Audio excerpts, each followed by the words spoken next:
आज मी बनवणार आहे साबुदाण्याची खिचडी। हे बघा, साबुदाणा मी भिजायला टाकलं तर रात्रभर तो भिजून झालेला आहे। हे बघा, या प्रकारे एकदम सॉफ्ट झालेला आहे।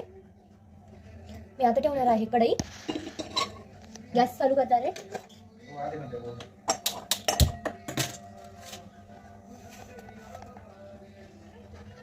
बटाटे मी ह्या प्रकारे कापून घेतलेले आहे, 2 पाण्याने धुवून घेतलेले आहे। त्याच्यात टाकत आहे मी तेल। तेल गरम झालेलं आहे, त्यात टाकू आपण बटाटे धुतलेले।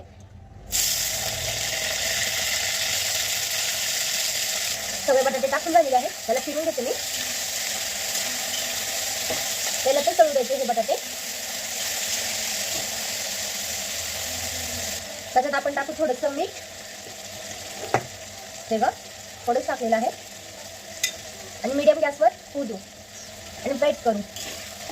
हे बघ, खाली चिपकले पण नाही पाहिजे, त्याला सारखं फिरवत राहायचं।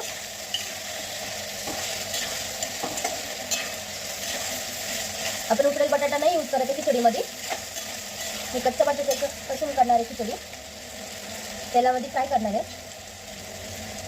हे बघा झालेले बटाटे, त्यात मला एक कापून दाखवते, इझी कट होतोय। थोडेसे बटाटे आपण त्यातून काढून घेऊ। मी एवढे बटाटे काढून घेतलेले आहे। शेंगदाण्याचा मी बरबट बनवणार आहे, ते बरबट्यासाठी यूज करणार आहे।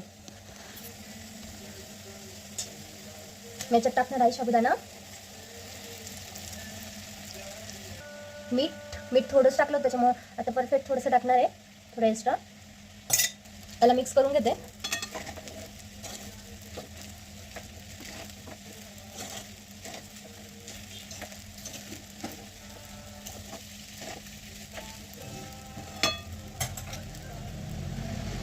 मिक्सरच्या भांड्यामध्ये टाकत आहे मी शेंगदाणे, ते भाजलेले शेंगदाणे आहे, आणि हिरव्या मिरच्या। याचं मी वाटण तयार करून घेते। हे बघा, या पद्धतीने वाटण तयार करून घेतलेलं आहे मी, आणि इकडे मीडियम गॅसवर खिचडी बनत आहे। याच्यात टाकणार आहे मी शेंगदाण्याचं हे वाटण, हिरव्या मिरच्या आणि शेंगदाणे। चांगलं मिक्स करून घेऊ।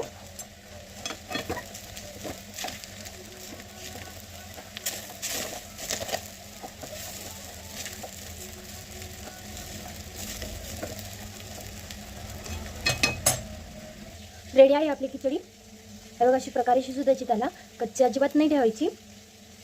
प्लीज लाईक, कमेंट, शेअर करायला विसरू नका। ही उपवासासाठी केलेली आहे मी। तुम्ही कोथिंबीर किंवा जिऱ्याचा सुद्धा वापर करू शकता, पण आमच्या घरात चालत नाही म्हणून मी टाकलेलं नाही आहे। रेडी आहे आपली साबुदाण्याची खिचडी।